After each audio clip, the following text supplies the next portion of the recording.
Everything will be fine, and we'll have a long, happy life together, the husband said when he was still trying to win her over. At that time, she wasn't really in love. She saw him as a strong protector from her worries. Her father told her, "My dear, I don't have much time left because of my heart problems. I'll be at peace if you marry." Lida, a small, gentle woman with soft brown curls, believed the sweet words of her most persistent suitor. Later, she realized he was like a chess player who won without making many promises, or like a hockey player who used his stick if needed. Or maybe she just hoped that she wouldn't be lonely and would have someone reliable by her side. She might have taken more time to think, but doctors kept giving worse news about her father. So she rushed into marriage, hoping her father would recover if he saw her wedding and heard about a pregnancy. She said, "Goodbye for now. I'll be very happy to love you." She should have noticed how her groom's face twisted with malice. But she was so worried about her father and her loneliness that she convinced herself she was imagining things. At that time, she thought it was all right. Did he ever prove his feelings or do anything for her? No, he just talked a lot. Music. In her anger, Lida said, "I, as someone who loves you, feel that I am needed by you and our future children. Just trust me, everything will be fine." She was overwhelmed, and her father paid for the wedding but didn't live to see it. As she stood there, crying, Yuri said, "Please don't embarrass me. People will think you're doing me a favor by marrying me." It was sad that he only said this after the wedding. Otherwise, she would have run away and forgotten everything. "I'm sorry I wanted to delay the wedding because of the recent funeral. I lost the closest person to me just a week ago." "Are you stupid? Who would pay for the wedding again? Would dear Papa come back and give more money?" the husband answered roughly. Anna suddenly felt faint in her beautiful wedding dress and collapsed to the floor. When she woke up, someone was pouring water on her to wake her up. Yuri, who had been cold before, was now acting sweet and caring, but he seemed as dangerous as a tempting but evil gingerbread house. "Come on, darling, wake up," Yuri said loudly. "This is your special day, you'll remember it." "It was a mistake," she whispered, still confused. She wasn't just talking about the wedding, but also about the baby growing inside her. "Why do you say that?" she wondered. She felt she'd made a mistake by getting pregnant by someone like him. She thought the baby would be unhappy, and she was foolish for hoping her father would get better if she rushed into marriage. "What's wrong, darling? What are you talking about?" Yuri asked as he led her out of the noisy restaurant into a quiet room.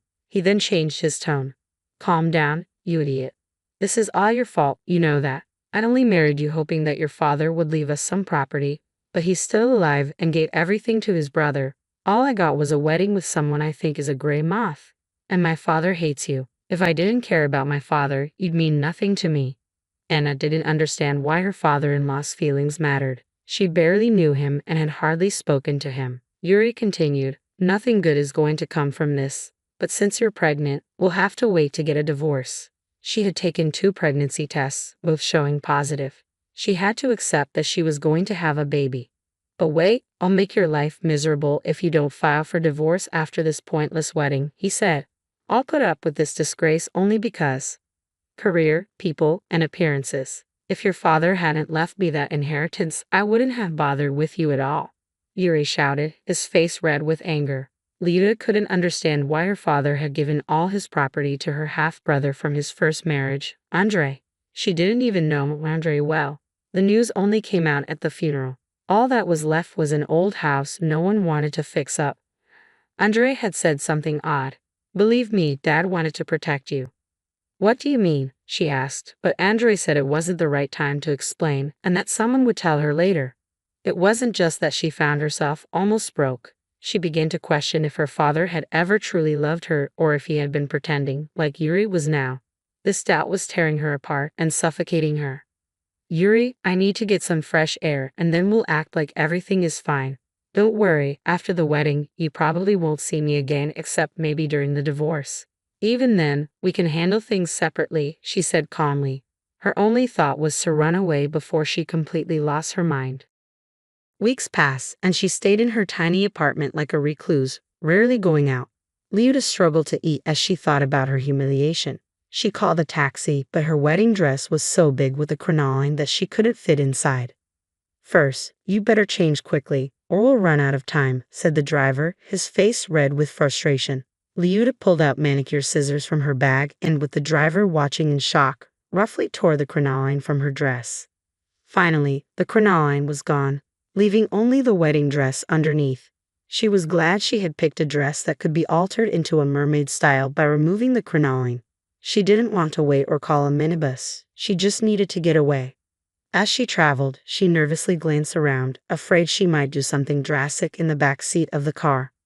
Finally, unable to keep quiet any longer, the driver said, "I'm not one to give advice, but sometimes couples make up and things can look better in a new light, Lyudmila." For some reason, Liuta clung to these words, hoping for a change with the baby or improvement in her relationship. She waited, hoping for a call that might give her a brief sense of being needed or at least postpone making any decisions. She felt like she was a target, wounded and alone, needing time to heal. But nothing changed. An elderly man in an expensive suit came to deliver her divorce papers. "But he knows I'm pregnant and can't divorce me," she said. "What can I do? The more people like this argue, the more money I make. If everyone behaved decently, we'd be out of work. Sorry for being blunt, but I'm out of money and energy. I'm overwhelmed," she complained, though she knew he didn't care. The bald man just shrugged and said, "I'm not here to play therapist for the poor. Call a free help hotline if you need one." He waited for her signature and warned her not to delay or upset his client. "Yuri Arkadyevic told me everything. He knows about your life. Don't try to blame him. If you know who your real father is, handle it with him. Women these days are impossible. There's no room for sympathy," the man added. Liuta realized her husband had spoken badly about her, and she couldn't find the words to defend herself. What was the point of trying to prove anything to this cold, money-focused person? A week later, she prepared to follow the divorce summons. She decided not to spend money on a taxi since she didn't have the strength to work and had quit her job. Her savings were nearly gone, and she didn't want to call her half-brother, fearing another harsh lecture. After 2 subway transfers and a minibus ride, she walked quietly to face another humiliation, trying to keep her mind blank but unable to stop the tears. Suddenly, Liuta started to gasp for air and had to sit down on a bench. She had arrived early for her next challenge, and her usual habit of being overly punctual, along with the stress of recent events and her pregnancy, probably contributed to this. A hand touched hers, and she heard someone say, "Get away from that scoundrel quickly. When you get home, open the mirrored wardrobe and look behind the double wall. You'll be grateful for this day." "How do you know about the divorce?" Liuta wondered, suddenly recalling every word. She looked up and saw a gypsy sitting in front of her. Weary, she said, "I understand. You saw the sad woman near the divorce place. I don't have any gold or cash. Don't expect it and don't believe in any fairy tales, Ludachka. I'm not asking for anything," the gypsy said seriously. Her face seemed familiar, but Liuta couldn't remember where she had seen her before. "Please just leave me alone," Liuta asked, feeling overwhelmed and not wanting to deal with anything else. It was unclear how the gypsy knew her name, but maybe she had seen the documents in Liuta's bag while she was asleep. "Don't forget about the mirrored wardrobe and the divorce," the gypsy added. "We'll meet again, and things will be much better for you," she promised before disappearing. Liuta felt a flicker of hope about the mirrored wardrobe. She checked her bag and was relieved to find nothing missing. When she arrived at court, Yuri was there, but the crowd had vanished and her sadness over her father felt even heavier. The proceedings went smoothly, with nothing to divide. Yuri only wanted the ring he had given her back, which she handed over immediately. "Good luck," she said to him as they parted ways. "Who needs you?" "You're a nuisance," she added, using her grandmother's favorite phrase. It was sad that her grandmother had drowned with her mother on that steamboat. So many losses in the past 3 years. She even wondered if her father had left everything to Andrei because he had lost his mind under the strain. This thought made her feel a bit better, and she even managed to smile. Yuri recoiled in anger and stormed out. Liuta realized, regardless of whether the gypsy's words about the wardrobe were true or not, she was already grateful to be rid of this insensitive man. She took a taxi to celebrate her small victory, glad that the gypsy hadn't stolen anything and hadn't caused her any more distress. When Liuta got home, she examined the old oak mirror with its intricate carvings and found a screwdriver. She used it to remove the screws hiding the back wall of the mirror. Behind it, she discovered a key and a note in her father's handwriting. Liuta opened the blue old suitcase that Mom left behind from her last trip. Andre will tell you the rest. He's your friend, and your half-brother adores you. Liuta was shocked but had stopped being surprised by anything. She unlocked the suitcase and inside was a huge amount of cash, so much that she couldn't even count it, probably several tens of millions. Along with the money was Andrei's phone number, and she remembered that he had never given her his number before, though she wasn't sure she had asked for it. The note continued, "I'm glad I made an impression on you. My acting studies weren't in vain. Let's meet at the cafe near your house. I'll explain everything. Your half-brother seems to be waiting for you." When Liuta asked about the call, she was surprised that Andrei admitted he was the gypsy. The gray eyes and sharp nose matched. "I've been waiting for your call," Andrei said. "Okay," she said, remembering. When she got home, she took another pregnancy test. Even though previous tests had shown positive, life can be unpredictable. This time, the test was negative. Whether or not the gypsy was really Andrei, the test gave her hope that she might not have to have a baby with someone like Yuri. While she never would have considered ending the pregnancy, she was relieved that she might not be expecting after all. She waited a few months as Andrei had asked, acting like nothing had happened. She didn't talk about her new wealth and didn't expect visitors. An ultrasound confirmed she wasn't pregnant. Andrei explained that Yuri's father had been her father's enemy and had ordered his son to marry her, take her property, and make sure they had no children. Her father had done nothing wrong except be jealous and blame others for his failures. Yuri, who idolized his father, followed his orders. The fake documents and false pregnancy were all part of the plan. "But why didn't Dad warn me about marrying Yuri?" she asked. "Well, who knew?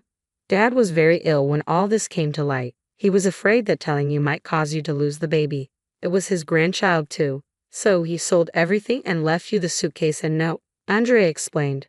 "Now you're safe. Yuri and his father have fled abroad to escape the debt they hadn't repaid and are facing legal trouble." "I thought you were a wicked stepbrother, glad I was left with nothing," Liuta said with a smile. "Why did you pretend to be a gypsy?" "It was to help you and let you know about the money secretly. If Yuri had seen us together, it might have raised suspicions. He was watching you," Andrei said. "I studied acting, and by the way, I'm happy to share the success with you. I know my father didn't part on good terms with your mother, but he supported us both. There was no cheating involved, and we stayed friends. Well, I'm going to move to a new apartment. I don't want Yuri coming back and asking about the child who will never be born," Liuta said. "Good idea. You always wanted to be an architect and move to the northern capital, right?" Andrei asked. "Yes, you know everything, just like a gypsy," Liuta teased. "Don't say that. I'm a good person, and as I promised, we met, and things are better now," Andrei said, sounding like the gypsy again. Liuta sighed with happiness. It wasn't just about the money. She was glad to have found someone reliable and close. Thank you for sticking with the story. If you liked it, please give a thumbs up. All the best to you.